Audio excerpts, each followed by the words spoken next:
Good. Good, man. We're ready to get going here. Joey's got first question. You all good? Everything? Yeah, no, I'm good. Good. Yeah, I'm ready. All right, Joey, kick things off. Josh, good to see you again. What have you been up to the last few months? Where have you been? Who you're training with? And some of the details on that. Yeah, good to see you too, Joe. Right now I'm currently in Phoenix, Arizona. Training at the EXOS over in Phoenix. Yeah, I've been here since early January, and I've had a great time training with some of the people that are considered to be some of the top draft prospects in this class. So yeah, just training every day, trying to get better and perform well in my pro day. What's this like for you, Josh? I mean, obviously we've talked so much about your process to get to Illinois, but now being on the cusp of the draft, what's this? Have you got a second to take everything in and understand how close you are to that goal? Yeah, honestly, I definitely know that there's a lot of nervous anticipation because you don't really, it's not like college where you kind of are in control, right? When you're getting, I guess, recruited or scouted by, these teams, you kind of, around February 5th, right? That's the day that the National Signing Day, and you kind of can control a little bit of your destiny, if you will, in terms of the team you want to play for. Like now, I mean, all I can control is the work, right? Whoever notices it and wants to pick me up, like that's completely up to them. So just the fact that I don't have as much control as I've had in the past, it's a little nerve-wracking, but if anything, it makes me double down and focus on the things that I can control and, honestly, really just leave the rest in God's hands. Thanks, Josh. I appreciate it. Hey, Josh, good seeing you again.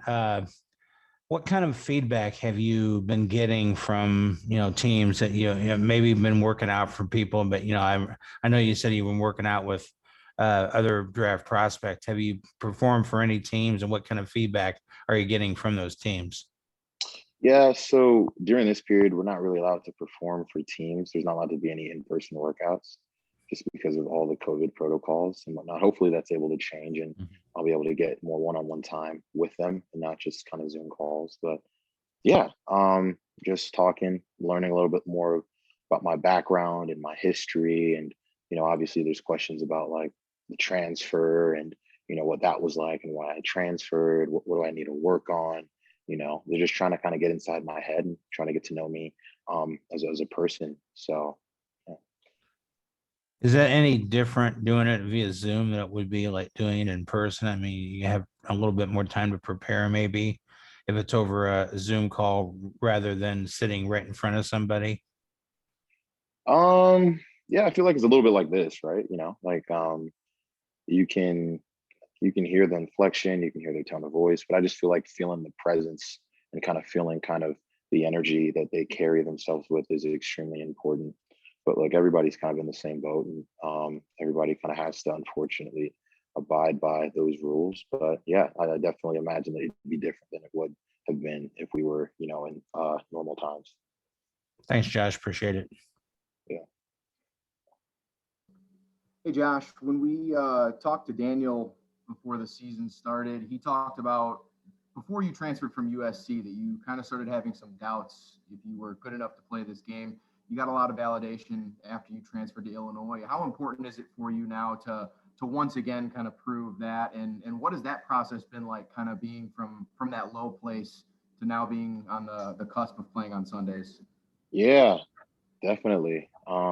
It's just definitely a transition, starting at the bottom and working your way up. And that's how, confidence is built, when you overcome obstacles, when you do things that you didn't once think that you could do, and I feel like I'm definitely at a spot to where I have a lot of, people to prove wrong. So yeah, it just helps me. It's actually fuel that I use in my workouts just to continue to give everything I got, knowing that it's going to pay off, so yeah. Oh, We lost your video there. There we go. Yeah. Yeah. Kind of building on that, what was maybe your biggest takeaway from your time at Illinois? Was it simply just, getting that new opportunity to kind of come in with a fresh start, or was it maybe any, specific coaches or anything like that kind of helped you kind of make that next jump? Yeah, no, definitely. I feel like learning how to thrive and maybe, suboptimal conditions and learning how to kind of overcome adversity. It wasn't like the red carpet was just kind of laid out for me. I had to really kind of, earn my respect and establish a role, and then establish myself as a playmaker, and then establish myself as a leader. So it really taught me how to really just, trust the process and climb and build, right? And kind of create an identity and a role for myself. Yeah. Thanks, Josh. Yeah. Hey, Josh. I'm curious, how did you decide to go with the EXOS program, and what have you seen as kind of the benefit of that over the last couple of months? Yeah, no, definitely. I was in pretty close communications with some of my friends at the NFL that are receivers, and I had asked them, before the as I was thinking about leaving for the draft, like, hey, like, what's the best place to train, what to look for in an agent, just kind of preparing myself for like that next step. And, some of them, two of the guys that I had asked both said, you have to train in Phoenix in Arizona. The best guys train there every year. You get the best meals, get the best nutrition, get the best PT, right? Gets the best work. It's the best program that there is in the country. And I'm like, look, I don't want to settle for anything but the best, so I took their advice, and it's been everything that it has been advertised to be, and like I said, I feel like I'm in great shape, and yeah, I'm looking forward to performing well on Pro Day. Did you guys do a combine type event already with them? Yeah, no, so they were that was an option for some guys. Not a lot of guys did it just because they know that the main focus is the Pro Day. Like the Pro Day acts as the combine this year, and that combine would have been, I guess, like a Pro Day in the normal year. But the Pro Day is where the most of the focus is, just because scouts aren't allowed to come to private workouts or private facilities. So, and yeah, and look, sometimes guys might have been like nursing with a soft tissue injury, and they probably didn't feel as if that they can, go for it, and they'd rather just kind of rest and heal up, and perform on the day that's going to be the most important day. Thank you. Yep. Hey, Josh. I'm just wondering, like, what kind of attributes do you think you bring to an NFL franchise, and what kind of wide receiver do you like model yourself after? Yeah, definitely. I feel like I'm a dominant player, and I feel like I make plays like when the ball's in my hands. And somebody that's literally just going to do everything he can to take advantage of every opportunity that's given to him. I feel like that's something that I did at Illinois. I wasn't leading the nation in receptions or, catches or targets or whatever, but, for the most part, when the ball did come my way, I made a play, and I feel like that's something that I can say confidently, that I'm somebody that takes advantage of the opportunities that's presented to him. Somebody that I model my game after, or somebody that I like, that inspires me, both personally and professionally, I definitely would say DK Metcalf, just because I know we have pretty similar storylines, how our college career ended up, in that maybe our production wasn't as high as it could have been, and but we both are extremely athletic, and we both have a lot of untapped potential in college, and he took off in the NFL, and I mean, it's definitely inspiration for me to do the same. What do you think would have happened if you stayed at USC? Like, do you think you'd still be on track for the NFL? I don't really like to play like what if games. I mean, I know that God does everything for a reason. I never really look back, because I know that my steps are ordered.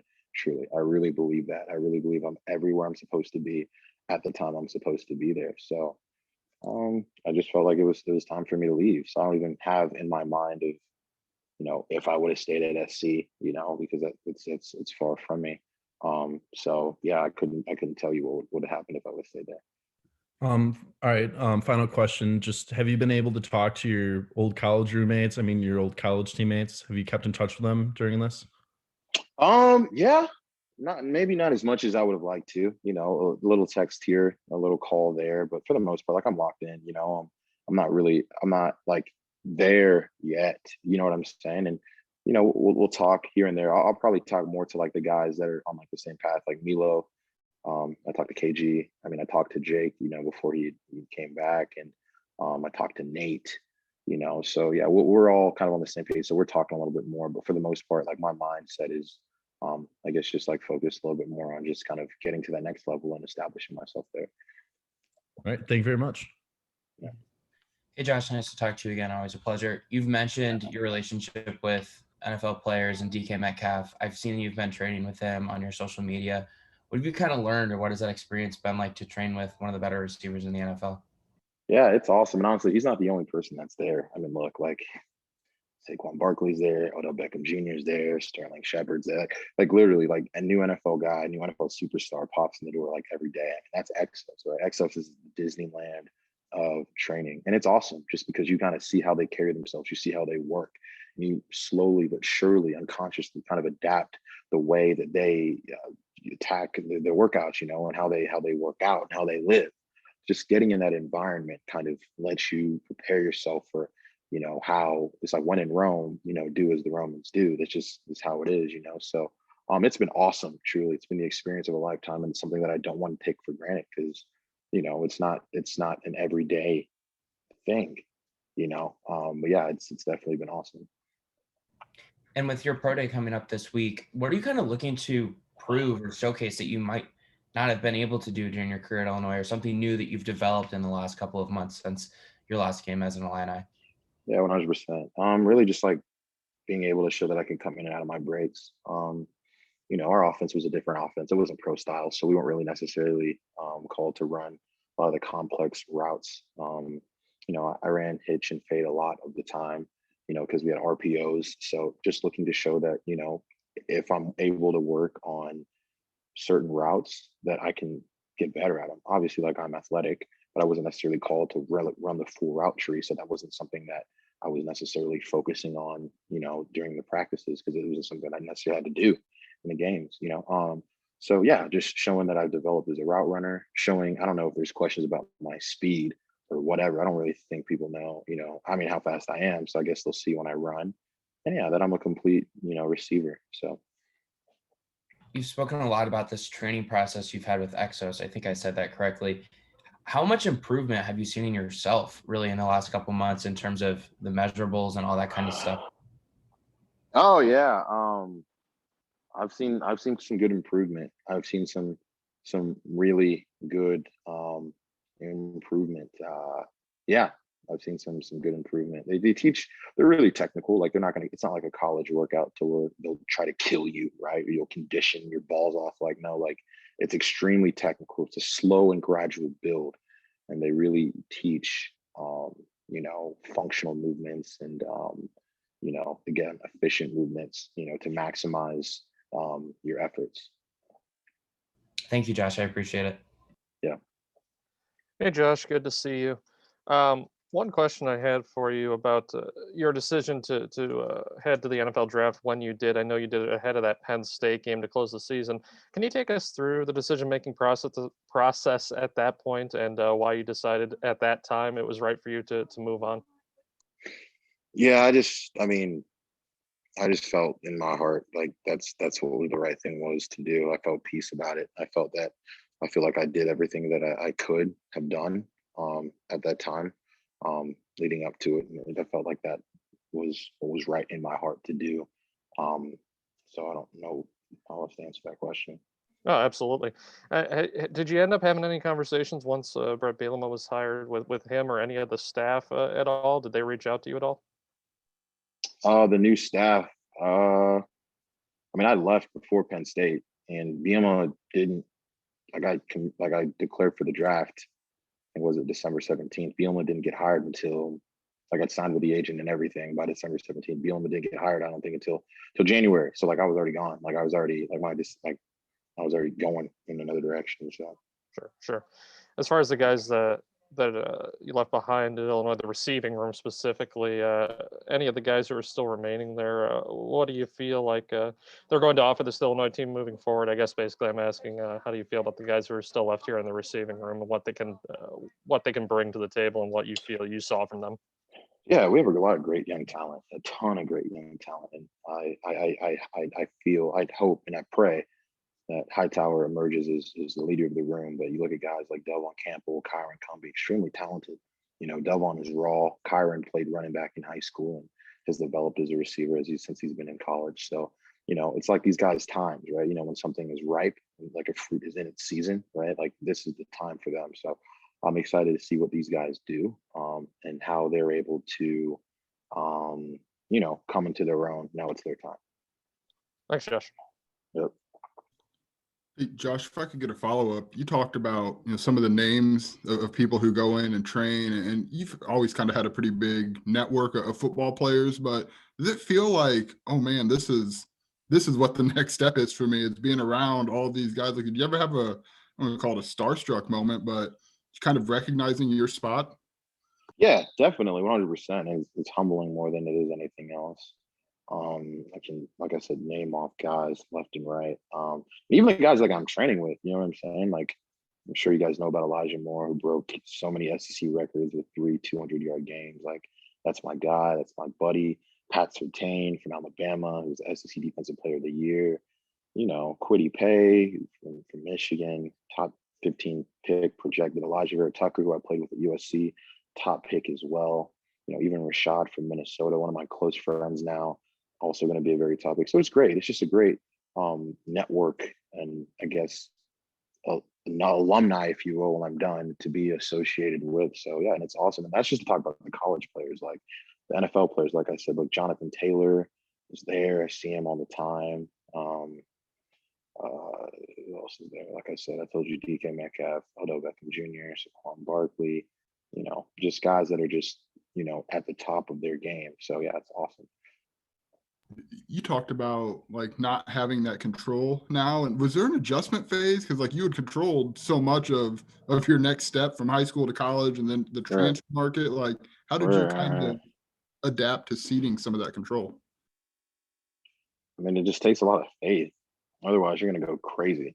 You're going to be comparing yourself to every other guy that you're training with. Oh, this person talked to this team, or that person talked to that team, or this person's talking to more teams than I, or this person's Panini deal, he's getting more money per signature than I. And it's just like all these things. There's so many different things going on with different people. So you really just have to have faith and really just trust your own process, and trust that if you stay the course, then you're going to get to where you want to get to. So yeah, it takes a lot of faith. I mean, it's a lonely journey. Like, you're a professional. I don't have a girlfriend, you know what I'm saying? And I live like alone here. I'm in Arizona. I don't really know anybody in Arizona.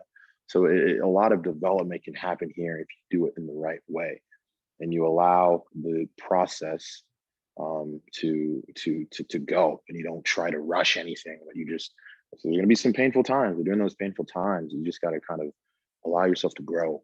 So yeah.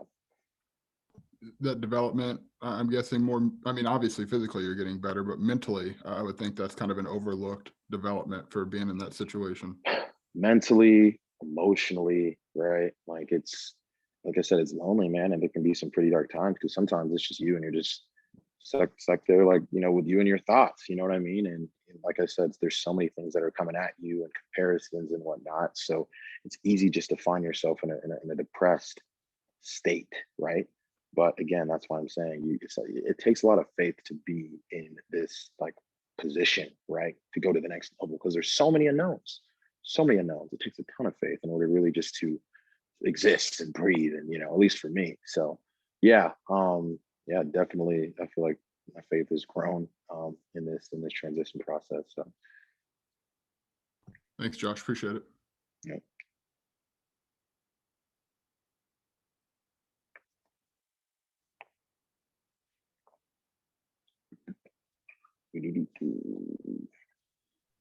That's all good. Yeah, I think we're good. Thanks, Josh. Good. Okay, for sure. Appreciate you guys. Have a Appreciate good you. show, though. Josh, good luck. Thank this you, week. Josh. Guys, best of luck. Thanks.